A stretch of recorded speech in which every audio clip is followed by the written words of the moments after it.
Apakah utuh puasanya di bulan Al-Muharram ini? Apakah sebagian saja?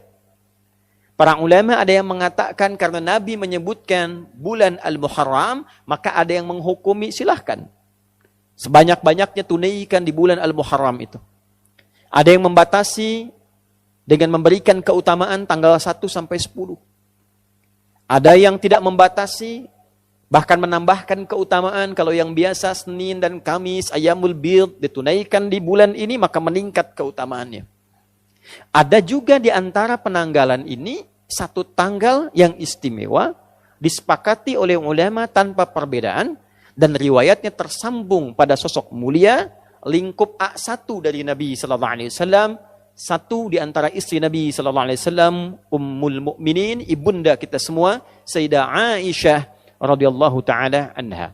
Yang hadis ini direkomendasikan oleh para ulama dan terdokumentasikan dalam Sahih Al-Bukhari nomor hadis 4504. Demikian Imam Muslim mengutip pula hadis ini di nomor hadis 1125. Dari Nabi sallallahu alaihi wasallam informasinya dinukilkan oleh Sayyidah Aisyah, beliau mengatakan radhiyallahu taala anha au kama qalat, tatkala Nabi sallallahu alaihi wasallam berhijrah ke Al-Madinah Al-Munawwarah, maka orang-orang Yahudi pada masa itu sedang menunaikan puasa di hari ke-10 di bulan Al-Muharram, dikenal dengan Ashura. Maka ketika ditanya mengapa mereka puasa, mereka menjawab, inilah hari Musa alaihi salam diselamatkan oleh Allah dari kejaran Fir'aun. Fir'aun binasa, Musanya sentosa. Maka untuk menunjukkan bukti syukurnya, ditunaikanlah puasa sebagai syukur pada Allah subhanahu wa ta'ala. Ini rumus. Boleh diantara nikmat syukur itu kita tingkatkan dan kita syukuri dengan menunaikan ibadah seperti puasa. Nabi muncul hari lahirnya, beliau puasa. Itulah yang menjadi puasa sunnah di hari Senin. Jadi kalau kita merasakan satu nikmat, boleh kita syukuri dengan meningkatkan ibadah, salah satunya puasa. Hadirin sekalian, maka Nabi berkomentar, saya lebih berhak dibandingkan dengan Musa. Maka beliau kemudian menunaikan puasa, meminta umatnya juga menunaikan puasa, sebagai penghormatan pada peristiwa itu. Dan ketika tiba Ramadan, Nabi memerintahkan umatnya memilih, mau tunaikan silahkan, mau tidak juga tidak mengapa. Hadirin, ternyata penelusuran terhadap riwayat, bukan hanya peristiwa Musa yang terbebas saja. Nabi Adam alaihissalam turun ke bumi dan diterima taubatnya oleh Allah setelah menyampaikan kalimat indah yang diterima dari Allah, Rabbana zalamna anfusana wa illam taghfir lana wa tarhamna lanakunanna minal khasirin, yang diabadikan di Al-A'raf itu ternyata terjadinya 10 Al-Muharram. Nabi Nuh alaihissalam ketika kapalnya itu yang telah dihantam oleh badai, kemudian muncul banjir dan beliau selamat dengan pengikutnya, keselamatannya terjadi di bulan Al-Muharram di tanggal ke-10. Dan peristiwa-peristiwa besar lain banyak mengiringi, menunjukkan perubahan, menunjukkan evaluasi, menunjukkan muhasabah yang inti seluruhnya ini terdapat dalam puasa. Jadi wajar ketika tanggal 10 Al-Muharram ada puasa sunnah dan memberikan manfaat menggugurkan dosa yang pernah dilakukan, maka bagaimana cara menjalaninya? Bukan sekedar menahan lapar dan haus, tapi kita mengoreksi diri kita seperti Nabi Adam mengoreksi dirinya, kakek moyang kita. Ada istighfar yang kita bisa sampaikan pada Allah subhanahu wa ta'ala. Yang kedua, ada yang dicontohkan memulai jalan baru untuk meninggalkan maksiat. Umat Nabi Nuh banyak maksiat, muncul banyak cobaan, muncul banyak masalah. Maka tolong dicek. Kalau dalam kehidupan banyak masalah yang tidak tuntas, tidak selesai, coba dicek. Kalau tandanya bukan ujian rasa cinta seperti Allah menguji para nabi, para rasul, boleh jadi ada maksiat yang pernah dikerjakan. Koreksi. Atau kita tunjukkan bukti syukur pada Allah. Selama ini jarang kita syukuri nikmat. Banyak meminta sesuatu yang tidak ada, yang ada lupa disyukuri. Maka ambil pada kisah Nabi Musa diselamatkan dari Fir'aun, syukuri.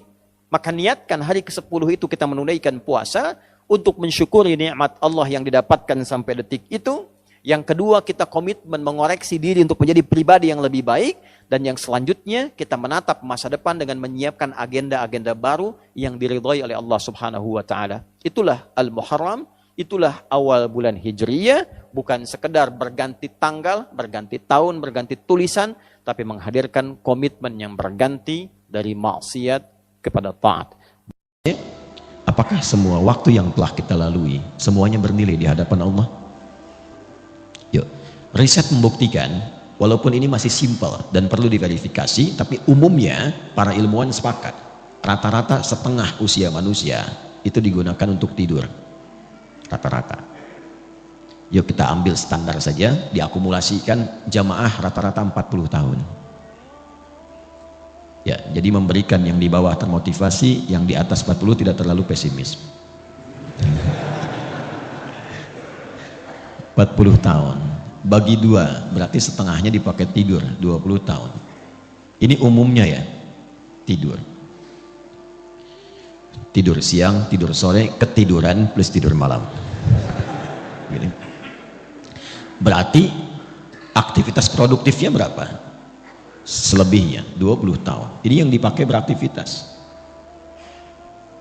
Baik, ini amalnya.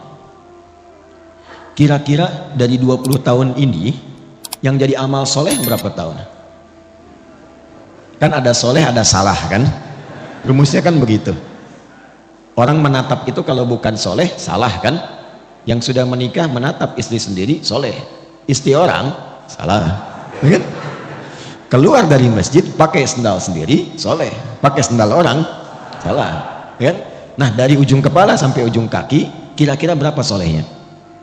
Ya nggak usah terlalu pesimis lah, setengahnya lah ya. 10, ya kan? 10 tahun. Alhamdulillah. Nah, potensi amal soleh yang dilakukan misalnya 10 tahun. Saya mau tanya, dari 10 tahun ini yang ikhlas berapa tahun? Alhamdulillah, ya kan? Setengahnya. 5 tahun ikhlas. Ikhlas, Masya Allah. Dosanya berapa tahun? Kan di hadis Muslim begitu, akan menutup kan? Ya'ti yaumal qiyamati bi salatin wa siyamin wa zakatin, tapi sayang ada yang wayati qad syatama hadha wa qadhafa hadha wa daraba hadha wa safaka dama hadha, tu'khadhu hadha min hasanati wa hadha min hasanati. Paham? Tidak. Ada orang sholat, ada orang puasa, ada orang zakat, tapi kadang ada yang tak mampu menahan lisannya. Dia sholat tapi masih mencela orang. Dia puasa bikin hoax. Dia juga berzakat tapi juga suka berselisih. Ada orang pulang ngaji sudah berdebat berselisih. Ada orang kemudian melakukan perbuatan baik tapi juga ada yang menumpahkan darah. Wasafaka dama hadza. Ini kalau Nabi memberikan isyarat pasti terjadi. Puncaknya itu kata Nabi, puncaknya bahkan ada yang menumpahkan darah tapi tega menyebutkan kata-kata kemuliaan di situ dengan menyebut kalimat Allah. Allahu Akbar, tembakin. Allahu Akbar, bohong. Itu hati-hati. Mesti hati-hati. Dan kalau ada doktrin demikian cepat tinggalkan, karena itu yang dari awal diwaspadai oleh Rasulullah SAW. Hati-hati. Saya pernah sampaikan di berbagai kesempatan tempat, dan kita bermohon pada Allah supaya tidak terulang lagi kapanpun. Ya. Itu dulu waktu ada bom di Jalan Tamrin itu meledak, duar gitu. Itu saya sedang di Lampung, tiba-tiba jamaah bertanya, Ustaz, apakah bom di Jalan Tamrin termasuk jihad fisabilillah? Saya bilang, Mas, maaf ya, sependek pengetahuan saya, jihad fisabilillah itu jihad di jalan Allah, bukan di Jalan Tamrin.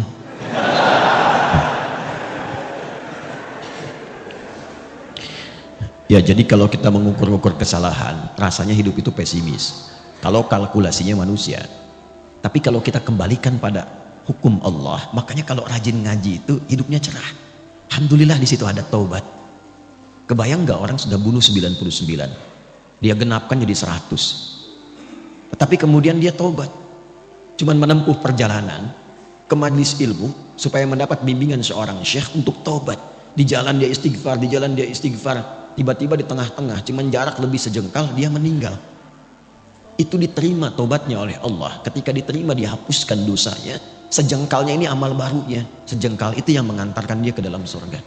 Itulah yang menurunkan beberapa ayat dan hadis-hadis Nabi Muhammad SAW. Ayatnya di Al-Quran semisal An-Nisa ayat ke-100, hadisnya banyak yang viral. Imam An-Nawawi sampai memasukkan bagian dari itu dalam hadis yang keempat di Al-Arba'in An-Nawawiyah. Masih ingat kan? Seakan-akan ada orang kayak divonis mau masuk neraka, tinggal sejengkal, sehasta ke neraka itu, ternyata dia melakukan amalan yang diridhoi oleh Allah dan memasukkan itu ke surga. Masih ingat? Itu kalau punya visi hidup. Kalau nggak punya, terancam juga.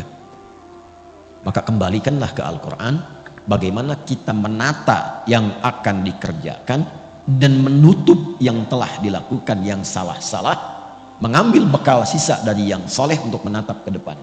Inilah yang akan kita bahas setiap perganti tahun dengan mengacu kepada Al-Quran surah ke-9 di ayat 36. Dan ini harus dilakukan setidaknya setiap tahun berganti, walaupun idealnya setiap hari, tapi kita tarik dulu dengan berganti tahun. Ini kita akan arahkan, yuk menyusun kurikulum hidup dalam setiap pergantian tahun baru. A'udzubillahi minasyaitonirrajim. Bismillahirrahmanirrahim. Kita mulai. Inna iddatash syuhuri 'indallahi 12 syahran fi kitabillah yauma khalaqas samawati wal ard minha arba'atun hurum dzalikad dinul qayyim fala tadhlimu fihinna anfusakum. Stop sampai situ dulu di kurikulumnya. Inna harfu nasbin wa taukidin tansibul isma wa tarfa'ul khabara mabniyun 'ala al-fathi la mahalla lahu min al-i'rab. Inna itu huruf yang digunakan dalam bahasa Arab, fungsinya menegaskan informasi, yang menunjukkan informasi ini tidak main-main, isinya serius. Jadi kalau ditemukan inna mengawali ayat Al-Quran, maka cara memahaminya, informasi yang akan Allah sampaikan begitu penting dan serius. Sampai kemudian nasbin, ini ngajinya agak dalam ya. Kalau ngaji biasa itu hanya menunjukkan setelah inna itu nasab. Tapi kalau kita agak dalam ngajinya, nasab itu asalnya menancapkan sesuatu dengan kuat agar tidak goyah. Nasabar rajulu asahu fil ard, seorang lelaki menancapkan tongkat dengan kuat, saking kuatnya nggak goyah. Jadi kalau ada kalimat informasi dalam Quran, ayat dibuka dengan inna, serius itu, tancapkan informasinya dalam jiwa, jangan goyah, pegang. Sampai Anda mau bersin tidak bersin tetap pegang ya, jangan ragu. Yang bersin jawab, nanti beliau jawab lagi ya. Orang bersin kemudian mengatakan yarhamukallah, antum jawab apa? Itulah indahnya Islam, tidak ada kegiatan kecuali dengan kebahagiaan, kebaikan dan doa. Jadi kami waktu belajar ada yang bersin, kemudian dia bilang kan yarhamukallah, kata dosen kami, yahdini awalan tsumma antum, katanya. Semoga Allah memberikan hidayah pada saya dulu baru kalian. Yuk sini, tancapkan ini dalam jiwamu. Apa yang ingin Allah sampaikan? Ini saking pentingnya. Aku sejak mencipta langit dan bumi, kata Allah, telah menetapkan aturan bahwa semua kehidupan yang akan dijalani, kita tarik ke bumi dulu, itu akan berlangsung dalam setahun 12 bulan. Jadi komposisi waktunya 1 tahun itu berapa? 12 bulan. Dan ini Anda hanya akan temukan dalam Al-Quran, dalam konteks kitab suci, atau mungkin kitab yang disucikan. Cuma di Al-Quran yang tegas menyebutkan setahun berapa? 12 bulan.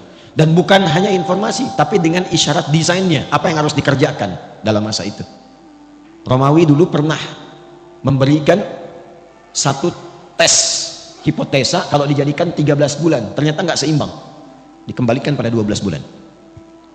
Kemudian Allah meminta kepada kita untuk mengatur. Sejak langit dan bumi diciptakan, desain kehidupan itu setahun 12 bulan. Kalau Anda ingin tahu ketentuan yang lurus dalam agama, dalam konteks ini disebut din. Din itu yang menunjukkan pada kebaikan. Din itu yang mengatur supaya tertata. Kenapa din itu dinamakan dengan din, kemudian disebut dengan Islam? Inna dina indallahil, seakan memberikan kesan Islam itu bukan cuma agama. Agama itu kan bahasa Sanskerta, tidak rusak kan? A-nya tidak, agama itu rusak, menjaga supaya tidak rusak. Nah, din itu maknanya lebih daripada itu. Kenapa disebut Islam? Ingin memberikan kesan ketika Anda mengaku Muslim, agama Anda apa? Islam. Itu bukan sekedar nama, tapi dengan Anda menjadi Muslim, mengikuti tuntunan Islam, maka menjaga Anda supaya hidupnya tertata, supaya terarah, hidup berkualitas. Makanya orang dulu masuk Islam itu hidupnya lebih berkualitas, lebih baik. Silahkan cek, kalau dia penuntut ilmu, pasti ilmunya meningkat, jadi lebih pintar, bahkan jenius. Kalau dia pebisnis, pasti ketika masuk Islam dia tidak akan pernah kaya, pasti, tapi akan menjadi pribadi yang kebangetan kayanya. Betul, standar. Itu pebisnis muslim itu kalau dagang nggak pernah balik modal, selalu balik untung. Betul. Kenal Abdurrahman bin Auf?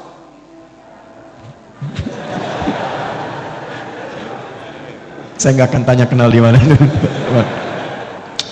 Saya itu riset ilmiah. Ini dipertanggungjawabkan dan disidang oleh profesor-profesor di satu kampus. Singkatnya begini, saya riset perbandingan pra-Islam dengan pasca-Islam. Abdurrahman bin Auf, singkatnya saat masuk Islam, itu dalam bisnisnya yang berkah itu, kalau dikonversi ke sekarang, aset dan semuanya, itu nilainya 72.000 triliun. Elon Musk belum ada apa-apa. Dan baru turun kemarin jadi 2.800-an. Jeff Bezos 1.800-an triliun. Itu belum ada apa-apanya, baru kaya. Abdurrahman bin Auf itu kebangetan kayanya. Kebangetan. Kapaknya terbuat dari emas. Tapi masuk surga juga. Ya, daripada miskin gak jelas kan? Gitu. Luar biasa. Jadi semua orang tuh jadi orang hebat. Terus yang tadinya itu angkuh jadi orang yang tegas, yang sombong jadi tawadu. Semua berubah. Itulah muslim. Jadi kalau hari ini ada yang mengaku orang Islam, kok bisa kata-katanya menjadi kotor, kakinya melangkah pada yang tidak baik, masa depan tidak tertata, nggak tahu kegiatan apa yang mau dikerjakan, berarti ada yang belum sempurna dalam keislamannya. Nah, ini yang menjadikan kita diminta oleh Al-Quran, coba tata supaya lurus. Dzalika dinul qayyim. Qayyim itu kan lurus, tegak, berkualitas, benar. Sifatnya disebut dengan qiyam. Orangnya qaim, yakum. Setiap mau sholat kita akan ada iqamah kan? Aqama yuqimu, supaya sholatnya benar, lurus, tertata, safnya lurus. Itulah muslim. Itulah muslim. Nah, singkatnya di ayat ini, gambaran cepatnya orang Islam itu mesti punya planning, konsep kegiatan yang jelas dalam mengatur waktunya. Setidaknya dia punya program dalam setahun itu 12 bulan apa yang mau dikerjakan. Nanti akan ditarik ke harian, makanya nanti akan dibagi ke dalam konsepsi waktu sholat itu setiap harinya, tapi targetnya tahunan. Jadi Anda ini dalam setahun punya rencana apa? Kalau mau ditarik ke dunia dulu misalnya, ya coba dalam konteks Anda nih yang belajar mahasiswa, dalam setahun ini apa yang mau dicapai? Kenapa yang dipilih kampusnya itu? Mau jadi apa ke depannya? Petakan, turunkan, dibagi ke dalam 3 bagian minimal. Makanya minha arbaatun hurum, 12 dibagi 4 berapa? 3. Jatuhnya per trimester, 3 bulan bagi 4 bagian, dievaluasi. Sudah tercapai belum? Tercapai belum? Apa yang harus dilengkapi? Apa yang harus dikurangkan? Target IPK berapa? Itu turunkan. Bisnis demikian, dalam setahun evaluasinya bagaimana? Itu standarnya, itu paling rendah, paling standar. Nah, semakin tinggi lagi imannya, maka dia melampaui batas-batas dunia. Itu targetnya langsung akhirat. Targetnya langsung apa? Akhirat. Jadi cara menyusunnya begini, mohon izin saya tidak bermaksud mengajari, hanya menuangkan apa yang Al-Quran berikan petunjuk kepada kita.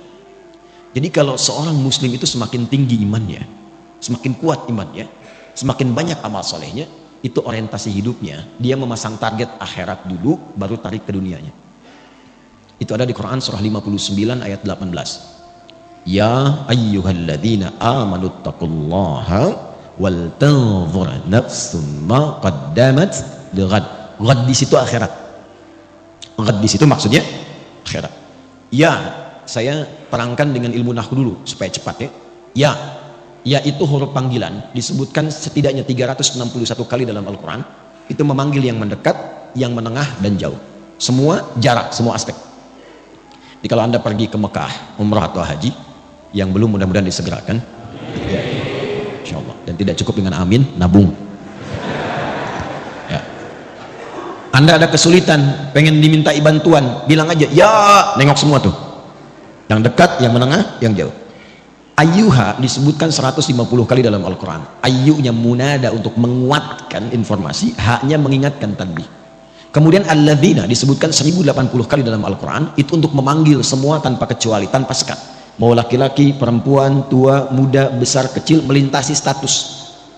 Jadi Allah menginginkan semua hambanya tanpa kecuali, yang punya jabatan, yang belum punya jabatan, yang disebut kaya, yang disebut cukup, yang disebut ustadz atau jamaah. Allah nggak bedakan.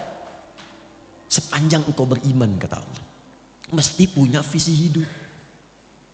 Dan sepanjang kau beriman, mesti ingat akhirat tempat pulang. Karena setiap kita pasti akan pulang. Setiap kita pulang. Gak ada yang gak pulang. Karena hidup kita itu bukan di sini itu tugas. Pulangnya ke sini. Walal akhiratu khairul laka minal ula. Nanti ke sini. Ini bukan tempat kita di sini. Sadari itu, kita sedang bertugas. Fil ardi itu membawa misi, pulangnya akhirat. Makanya disebut di Quran dengan mayyit. Quran surah 39 ayat 30, innaka mayyitun. Mayyit itu kalau pakai tasydid itu yang akan meninggal, ya, yang akan wafat. Wafat itu gerbangnya, artinya menjalani masuk gerbang itu untuk masuk ke tempat yang baru, itu yang abadi. Sedikit-sedikit lompatnya. Ini ada mayyit begini, ada mayit, itu beda. Kalau mayyit pakai tasydid itu masih hidup tapi akan meninggal. Jelas? Yang akan meninggal. Apa yang menyebabkan dia kemudian meninggal? Ajal tiba. Quran surah 7 ayat 34. Walikulli ummatin ajal. Ketika ajal tiba, apa yang menjadikan kemudian dia wafat? Maut yang datang. Ini semuanya terkorelasi. Ketika datang maut, dia mengambil tasdidnya nih. Ini bukan ilmu takatik ya. Ini seakan ini rohnya ini diambil, maut. Siapa yang ditugaskan? Malakul maut. Quran surah 32 ayat 11. Qul yatawaffakum malakul mautil ladzi wukila bikum. Maut. Ketika ini diambil jadi sukun. Nah, kalau sudah mayitun meninggal. Kenapa pakai sukun? Sukun itu dari kata sakinah. Sakinah itu tenang. Usahakan kalau meninggal itu usahakan yang tenang, yang nyaman, yang husnul khatimah. Ya ayyatuhan nafsul mutmainnah, hei jiwa-jiwa yang tenang. Ya, makanya dulu orang Jepang saja waktu bikin film kartun itu dan ditulis dalam tadinya komik ya, Susuke Watanabe itu 96 pernah membuat komik namanya Dragon Ball itu, yang kemudian difilmkan. Itu kalau Piccolo di Kamehameha sama Son Goku kemudian mati, di atasnya ada bulatan kan? Pernah inget gak? Saya nggak suka film, nggak suka nonton, cuma saya suka riset kenapa begini, kenapa begitu. Bayangkan orang belum beriman saja sudah sadar kalau mati itu ada bulatan di atasnya tuh, sukun.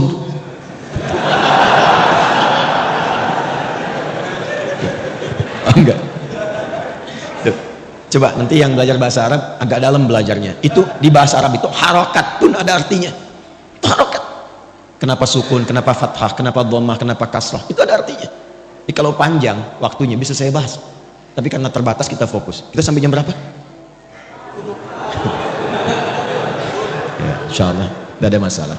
Anda silahkan sampai zuhur. Saya 6:04, saya pamit. Dan nanti kapan-kapan lagi lah, kapan-kapan. Insya Allah ya. Tapi saya punya cerita singkat dulu. Jadi satu kali saya ke Garut, ini kisah nyata. Lalu dihidangkan, Ustadz, ini sukun katanya. Saya bilang bukan Pak, ini kasrah.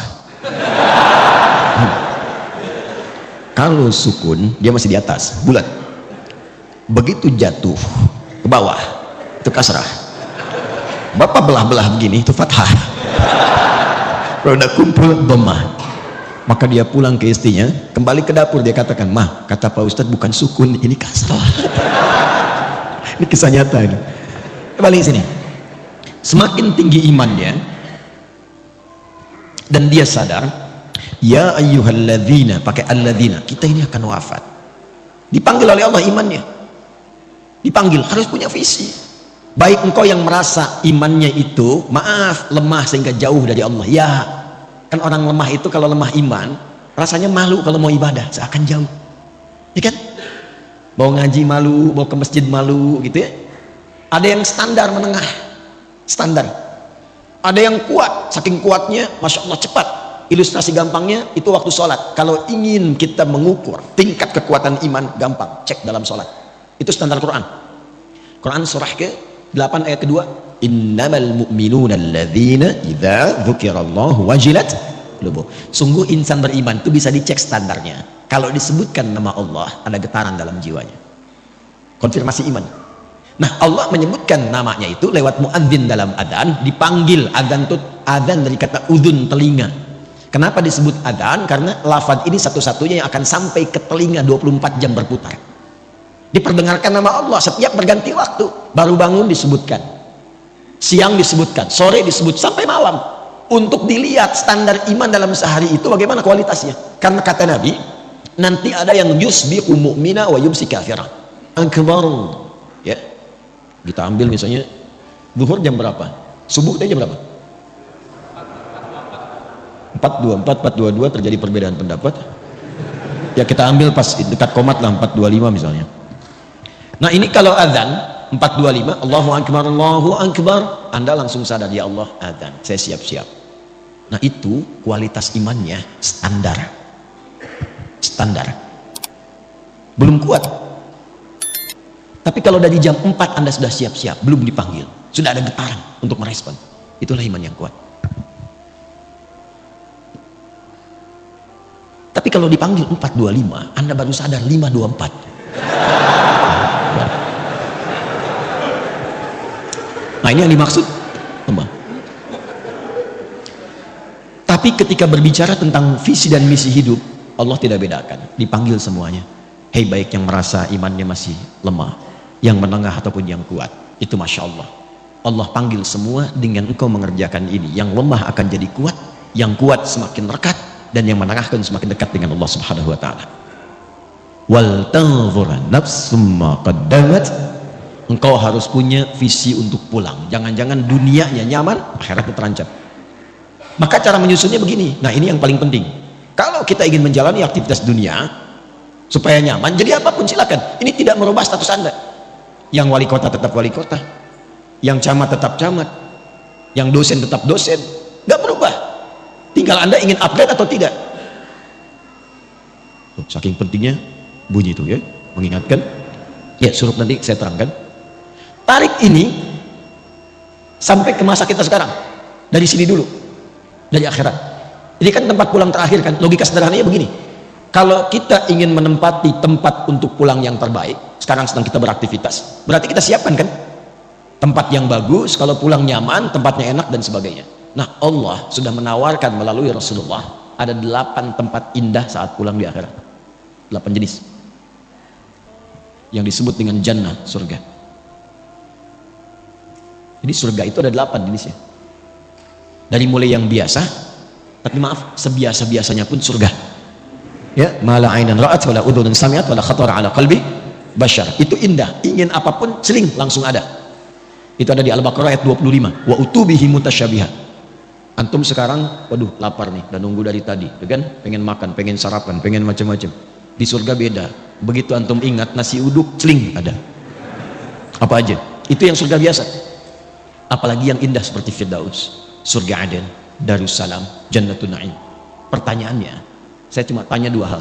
Satu, siapa yang ingin masuk surga? Alhamdulillah. Tapi tidak semua yang ingin ke surga itu yang tahu dan jelas punya gambaran surga mana yang mau dimasuki. Ini antum nih yang kuliah, kalau nggak tahu apa yang mau dicapai, kampus mana yang mau dipilih? Mau jadi apa? Anda kalau nggak punya visi, untuk apa Anda bekerja beraktivitas, akan bingung apa yang mau dikerjakan, hasilnya apa yang mau diraih. Nah kita tarik dari atas, surganya mau yang mana? Supaya jelas, nanti dari situ muncul kurikulum, itulah yang dikerjakan selama hidup, itu aja terus, sampai wafat. Hidup itu kan gampang, cuma tinggal menunggu wafat saja. Setelah itu selesai, kita mendapatkan apa yang disiapkan. Nah, saya ingin cepat karena waktunya tinggal 15 menit lagi. Setelah itu kalau ada waktu kita diskusi supaya memberikan kesempatan syuruk dan yang lainnya. Fokus baik-baik. Saya akan cepat dari 8 jenis surga ini kita sepakati dulu jamaah. Mau surga yang mana? Oke ya, nggak apa-apa. Saya paham. Saya paham ya. Kalau kan selalu terjadi begitu, nggak ada masalah ya. Nggak ada masalah. Memang rumusnya begitu. Kalau kita mau pilih sesuatu, pilih yang tinggi. Sehingga nanti effortnya dari dalam diri kita itu semakin kuat ingin mencapai. Jadi kalau nggak nyampe, nyangkutnya masih deket-deket. IPK 4, target belajarnya itu kuat. Kalau nggak nyampe, nyangkutnya ya 3,9, 3,8. Jadi kalau mau target surga, target kan yang tinggi. Sebab kalau yang biasa-biasa, yang penting ke surga ya nggak apa-apa. Kalau nggak nyampe, nyangkutnya di mana? Jadi Firdaus. Sudah? Oke. Tarik sini. Tinggal keluarkan di Al-Quran kurikulum surga Firdaus. Tunggangi aktivitasnya di bumi. Dan alhamdulillahnya nggak pernah disebutkan dalam Quran hanya kiai, hanya ustadz, hanya habib, hanya tokoh, hanya ulama masuk surga ini. Tidak. Allah turunkan dalam bentuk sifat dan kegiatan kurikulum.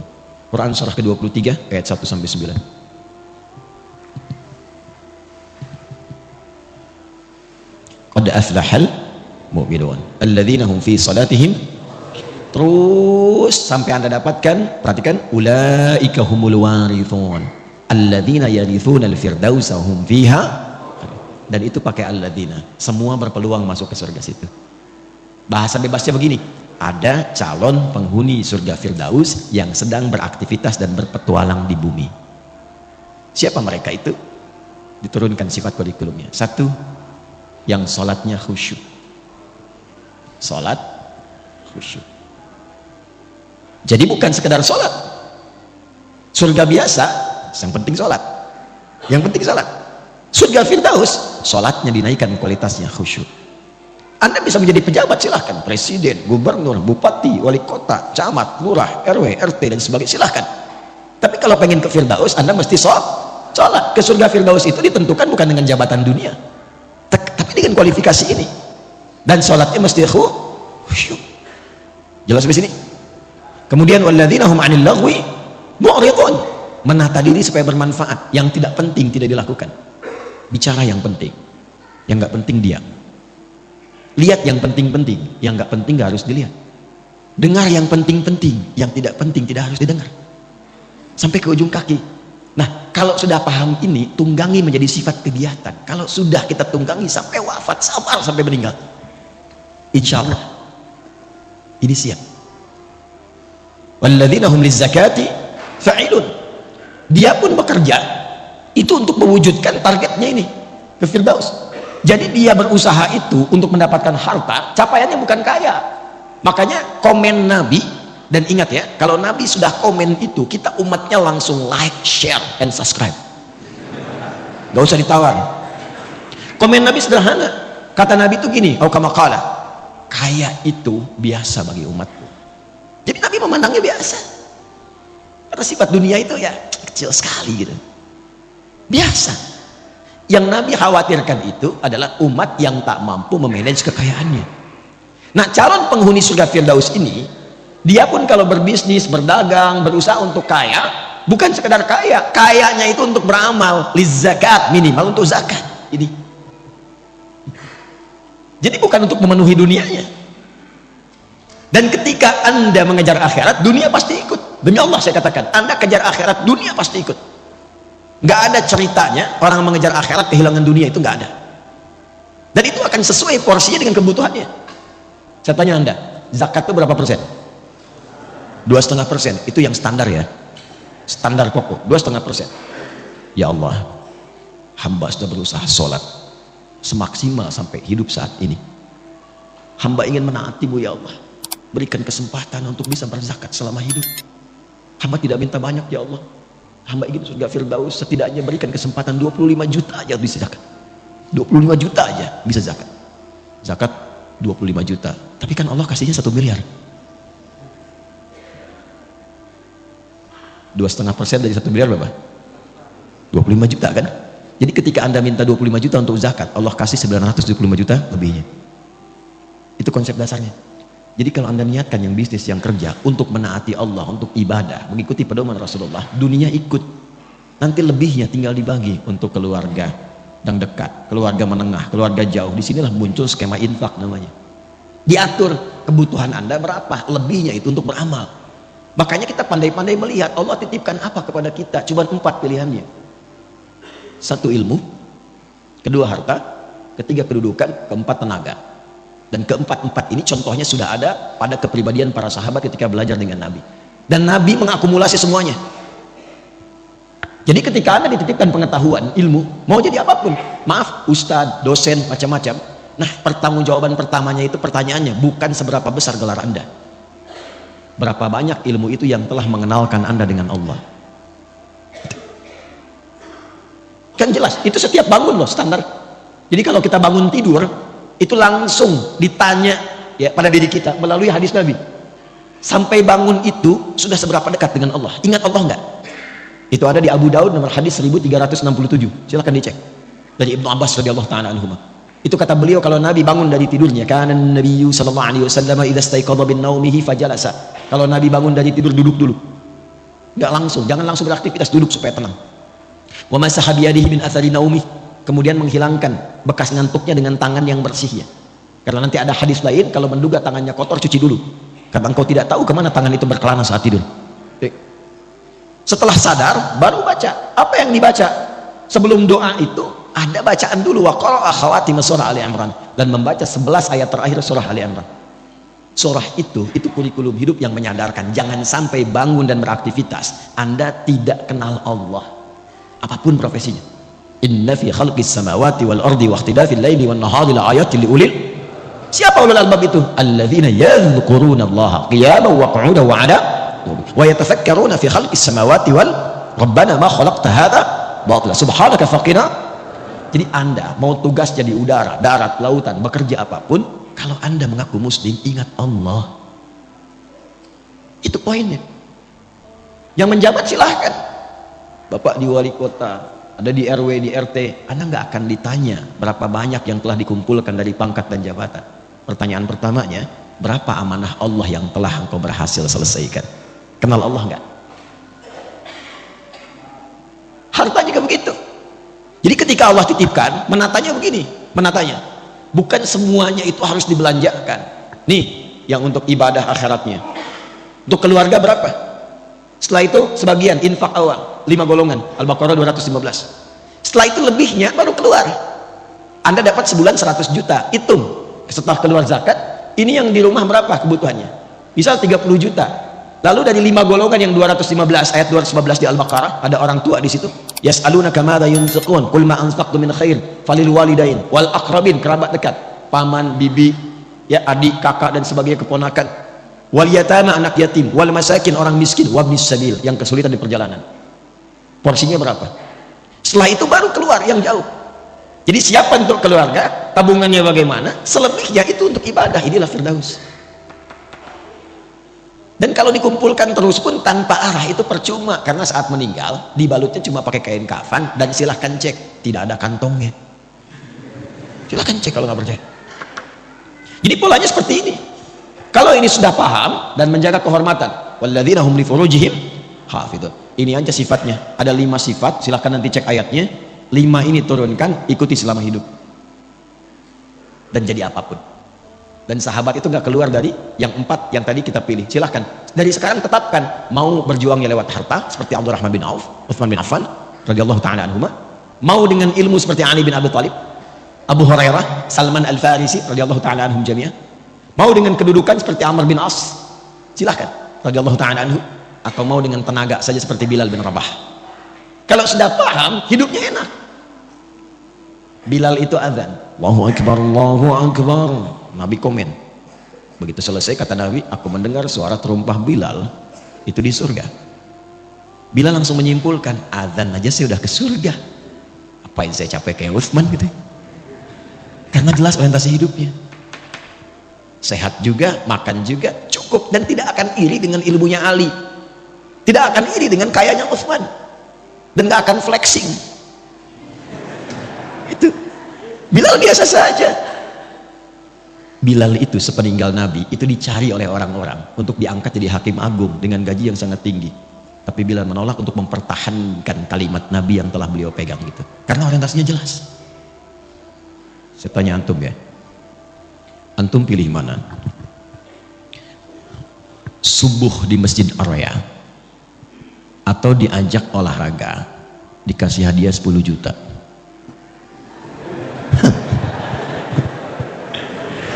Subuh di Masjid Arya atau olahraga dikasih hadiah 10 juta?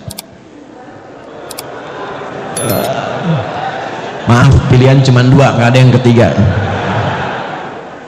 Itu memang nggak mudah. Tapi kalau kita paham orientasi hidup, bukankah 2 rakaat sunnahnya saja sudah lebih daripada dunia dan seisinya? Itu kalau punya orientasi. Kalau nggak jelas, nggak punya pedoman, susah memilihnya.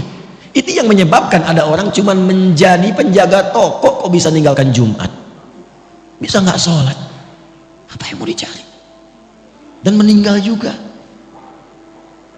Itu yang menyebabkan kita mesti jelas orientasi. Nah, oleh karena itu, orang Islam itu kalau disebut muslim, dia dari bangun tidur, baru bangun tidur itu, dia sudah punya rencana. Nih, saya petakan dengan cepat ya. Kita bangun tidur baca doanya bagaimana? Alhamdulillahilladzi ahyana ba'dama amatana wa ilaihin. Baik, hadisnya riwayat Mu'adz bin Jabal dan Jundub bin Junadah. Di Al-Bukhari kita temukan. Fokus. Tapi tidak semua yang baca itu paham maksudnya. Alhamdulillahilladzi ahyana. Ya Allah, terima kasih. Segenap ucapan syukur hamba ucapkan syukur kepadamu yang telah memberi kesempatan hidup sampai detik ini. Dan diberikan kesempatan hidup ba'dama amatana.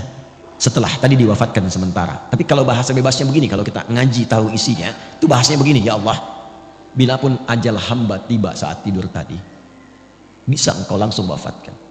Tapi engkau memberikan kesempatan hamba hidup kembali sampai ajal tiba. Wa ilaihin nusyur. Maka hamba berjanji tidak akan menyia-nyiakan kesempatan hidup sekarang.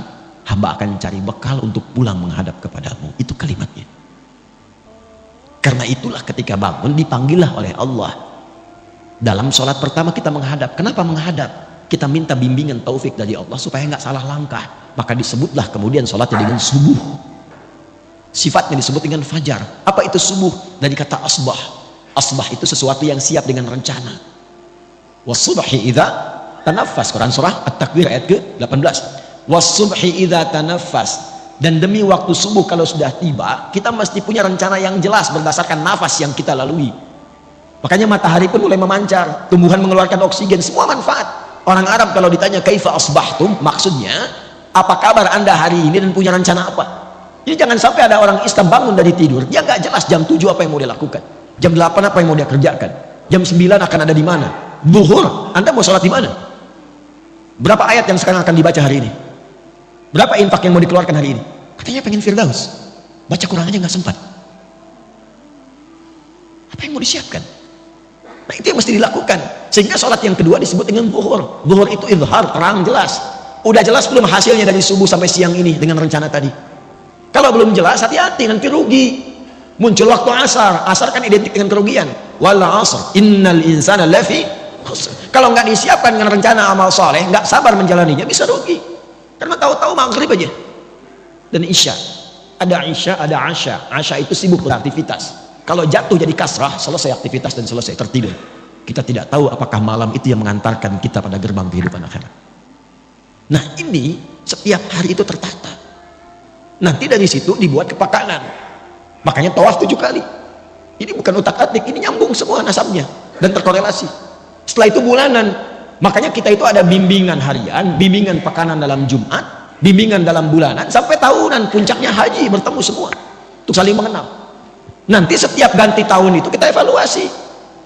Apa selama ini yang menghambat kita kurang dekat dengan Allah? Mau sholat itu susah, mau baca Quran sulit, mau infak keluar, harta udah dikasih banyak, ke infak juga. Sederhana. Mungkin ada yang haram yang masuk dalam tubuh kita. Maaf kita. Ada yang haram yang masuk dalam tubuh seseorang. Ya.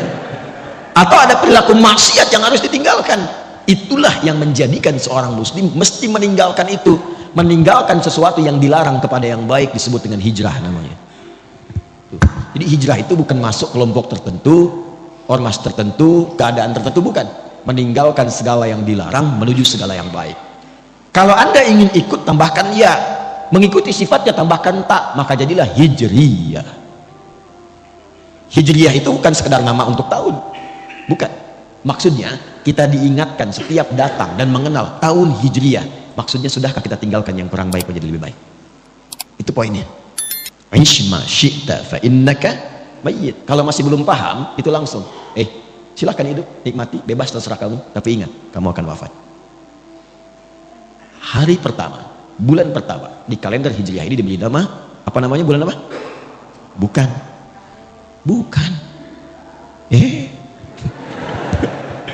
Saya tanya apa Muharram? Bukan,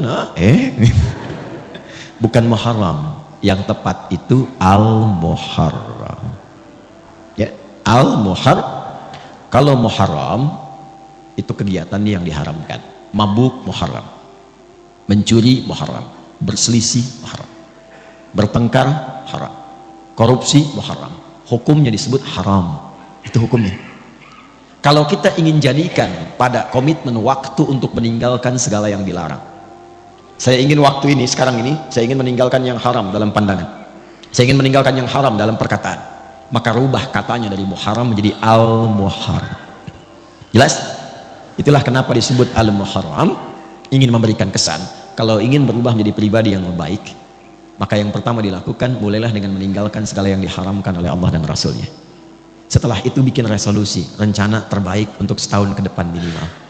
Makanya nanti di tanggal 10 itu ada puasa untuk mengevaluasi yang setahun berlalu. Bukankah puasa al-muharram itu menggugurkan dosa setahun? Ya kan? Itu mengevaluasi setahun berlalu untuk punya resolusi setahun yang akan datang. Apa yang mau disiapkan ke depan? Nah, karena itu saya akan akhiri, mudah-mudahan pertemuan ini menjadikan kita lebih terarah, ya, lebih baik, dan punya orientasi yang jelas. Saya akan tutup dengan kisah seorang suku Badui yang datang kepada Nabi SAW. Terdapat dalam hadis riwayat Muslim. Datanglah seorang dari suku Badui, itu padang pasir, pedalaman di Arab, kepada Nabi SAW. Saya bacakan hadisnya. Kama qala jaa a'rabiyyun ila an-nabi sallallahu alaihi wasallam faqala, maka dia berkata, ya Rasulullah, dullani ala amalin basitin yudkhilunil jannata. Ingat, ini bukan kampung lagi, yang paling kampung di Arab.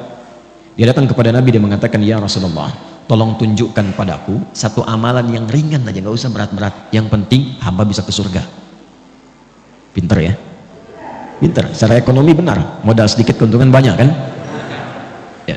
Kata Nabi, singkat, cukupkan yang fardu saja. Kalau engkau ingin sholat, cukup fardu, kecuali engkau ingin tambah dengan sunnah. Puasa yang fardu saja, Ramadan. Kalau engkau ingin tambah, sunnah. Harta kalau ada, yang fardu saja, zakat. Kalau mau pengen tambah, illa anta tatawwa, sunnah. Yang mengagetkan begini, kata orang ini, ya Rasulullah, saya akan konsisten dengan yang fardu aja. Jadi selama hidup, dia sholat fardu aja, nggak pernah sholat sunnah. Puasanya Ramadan saja, nggak ngerjakan puasa sunnah. Tapi juga saya akan konsisten meninggalkan maksiat, jaga diri. Lalu tiba-tiba dia pergi, thumman talaqa. Perhatikan komen Nabi di sini. Qad aflaha in sadaqa au dakhala al-jannata in sadaqa. Kalau dia komit, konsisten dengan apa yang dia katakan tadi, dia akan masuk surga. Tapi kalimatnya jannah. Ya, jannah, tidak menyebutkan firdaus, bukan adem. Karena memang Nabi membalas keinginannya, yang penting ke surga. Jadi sebetulnya simpel.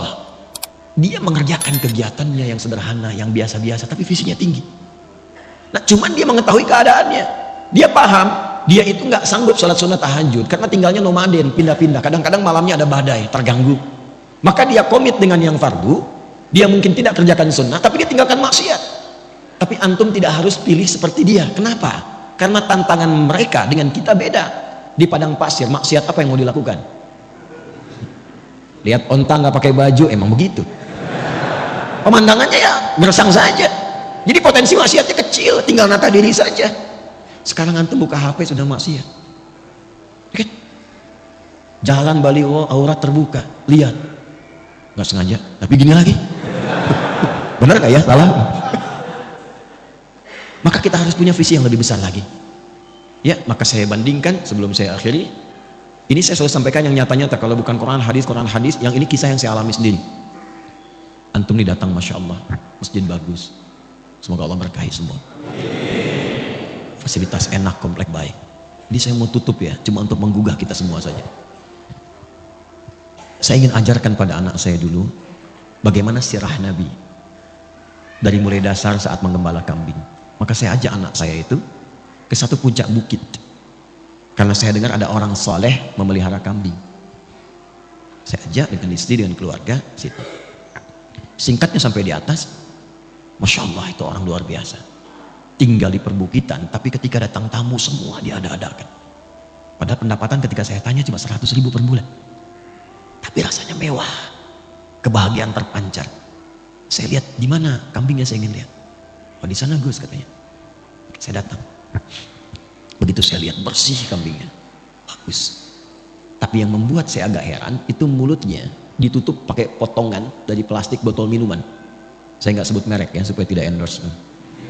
Jadi kalau ada begini dipotong, tapi yang agak besar gitu, ditutup mulutnya. Itu saya tanya tegas sekali, ini kenapa kambingnya? Kok ditutup, sakit? Perhatikan jawabannya. Bukan Gus katanya. Ini kambing baru datang. Di tempat saya beli. Saat saya mulai beli itu, aukamakala, saya tutup mulutnya pakai bagian dari botol itu supaya saya jaga di jalan sampai ke sini dia tidak memakan yang bukan haknya. Itu saya diam. Berapa detik saya menangis. Anda lebih berhak mendapatkan rahmat Allah. Saya mengajar sekian hadis, mendatangi pengajian hanya untuk menerangkan hadis ini. Anda bahkan mempraktekannya pada hewan yang Anda gembalakan. Jadi bayangkan, orang yang dianggap biasa, mungkin hartanya sedikit, yang jarang ngaji ke tempat yang mewah-mewah begini, mulut kambingnya aja ditutup. Kenapa Anda yang sudah Allah berikan fasilitas luar biasa, ngajinya enak, keadaannya nyaman, fasilitas mewah, hanya untuk menjaga lisan saja, kadang-kadang kita tidak mampu. Bertakwalah kepada Allah karena kita akan meninggal. Wafatlah dalam kebaikan. Tibalah seorang yang sangat luar biasa, istrinya juga luar biasa, anaknya luar biasa, kerjanya biasa, sederhana. Tapi ketika dikunjungi dia mengatakan istrinya, Abi alhamdulillah kalau pulang bawa rezeki banyak sekali. Setelah saya cek 500.000 sebulan. Apa yang dikerjakan suaminya? Kerja serabutan sana sini. Tapi kalau datang tamu semua ada. Tanpa Anda sadari, istrinya hafal Quran 7 riwayat. Suaminya hafal Quran, anaknya hafal Quran. Keluarga itu ahli Quran yang menikmati hidupnya hanya untuk menunggu jumpaannya dengan Allah Subhanahu wa taala. Sifat apapun bisa kita kerjakan, tapi pilihan bisa kita pilih untuk menentukan bagaimana akhir kehidupan kita. Jangan sampai satu Al-Muharram itu cuma jadi kumpul-kumpul, datang kembang api lebar, tertawa gembira, akhir tahun foto-foto bikin konten, tapi tidak jelas kehidupan untuk kembali pulang. Semoga Allah memuliakan kita, ya, memaafkan kita, mengampuni dosa-dosa kita. Saya meminta maaf karena ada satu di antara jamaah yang tinggal di Bekasi, ibunya pun orang saleh, insya Allah baik, meninggal dunia dan dimakamkan di Batu. Saya sudah berjanji dari sini saya akan ke Batu untuk menziarahi dan mendoakan dan langsung ke bandara. Jadi kita akhiri dengan bermohon berdoa kepada Allah Subhanahu wa taala. Mudah-mudahan doa kita dikabulkan dalam kebaikan. Allahumma taqabbal minna innaka antas sami'ul alim wa tub 'alaina innaka antat tawwabur rahim. صلي ونسلم على حبيبك الكريم رسولك المصطفى الأمين نبينا محمد وعلى آله وصحبه أجمعين. ربنا لا تدع لنا في مقامنا هذا وفي كل مقام ذنبا إلا غفرته. Ya Allah, jika ada pendosa hadir dalam majlis ini, jangan biarkan dia pulang kecuali Engkau ampuni seluruh dosa-dosanya. Wala hamban illa farajtah, jika ada yang sedang merasakan kegelisahan dalam hatinya, jangan biarkan dia pulang kecuali Engkau tenangkan keadaan jiwanya. Allahumma wala dainan illa qadaitah, jika ada di antara kami yang diuji dengan utang piutang, limpahkan rizki kepadanya untuk melunasi utang-utangnya. Allahumma wala asiran illa yassartah, ya Allah, Engkau maha mengetahui. Boleh jadi di antara hamba-Mu ada yang datang membawa kesulitan di rumah tangganya, di pekerjaannya, kehidupan sosialnya. Dengan keikhlasan amalannya di hari ini, hilangkan dan angkat seluruh kesulitan-kesulitannya. Allahumma hafadh ya Allah biladana Indonesia waj'alna baldatan thayyibatan tardaha. Ya Allah, mohon jaga negeri kami Indonesia, anugerahkan kemakmuran, kesejahteraan yang Engkau ridhai dan jauhkan dari keburukan yang tidak Engkau ridhai. Allahumma hafadh hadhil baldah ya Allah, Malang ya arhamar rahimin, hifdzan mubaraka. Ya Allah, mohon jaga kota ini, kota Malang, dengan keberkahan, dengan kebaikan. Barik ya Allah Subhanahu. Ya Allah, berkahi penduduknya, satukan mereka dalam kebaikan, jauhkan dari perpecahan. Allahumma hdi ya Allah zumala'ana aqriba'ana jiwarana ya Allah ghairil muslimin yahtadu ilal Islam. Ya Allah, kami menyayangi tetangga kami, kerabat kami, teman kami. Jika di antara mereka ada yang belum mendapatkan hidayah, tanamkan hidayah kepada mereka untuk berislam. Ya Allah, Allah maltaf ya Allah qulubal asri yatubu ilaika taubatan nasuha. Ya Allah, berikan hidayah, lembutkan hati orang para pelaku maksiat untuk bertobat sebelum mereka wafat kembali kepadamu. Allahumma hafadh ulama'ana waj'alhum mukhlashina lakad-din. Ya Allah, mohon jaga para ulama kami, ikhlaskan dakwah mereka, satukan hati mereka, jauhkan mereka dari perpecahan. Ya Allah, berikan kemampuan untuk mengajar dengan baik, mengacu pada Al-Quran dan sunnah Rasulullah sallallahu alaihi wasallam. Allahumma rabbana atina fid dunya hasanah wa fil akhirati hasanah wa qina adzabannar. Itulah kemuliaan waktu fajar. Jadi Allah sendiri yang menyampaikan, bukan cuma sholat yang penting, semua bacaannya itu langsung didengar, langsung direspon, langsung dipersaksikan. Karena itu ada anjuran bahkan dari Al-Quran, dan ini dikerjakan oleh semua sahabat. Saking pentingnya sholat subuh itu, waktu fajar itu, bahkan mereka bangun dan menunggu. Bismillahirrahmanirrahim. Aqimis salata liduluki syamsi ila ghasaqil laili wa qur'anal fajr inna qur'anal fajri kana mashhuda. Aqimis salat. Alladzina yu'minuna bil ghaibi wa yuqimunas salat. Al-Baqarah ayat ke-43. Wa aqimus salat wa atuz zakat. Selalu menggunakan aqama, yuqimu, yuqimuna, aqimi dan seterusnya. Termasuk di Quran surah ke-17 Al-Isra ayat 78. Aqimis salata. Menggunakan kata aqim. Apa itu aqim? Aqama, yuqimu, yuqimuna, alladzina yu'minuna bil ghaibi wa yuqimunas shalah. Ada alif lamnya. Wa aqimus shalah wa atuz zakat. Wasta'inu bis sabri was shalah. Ada alif lamnya. Ta ilas shalah. Tuh, kembali muncul kalimat tadi, aqama yuqimu. Kata Nabi, jika engkau salatnya ingin sempurna.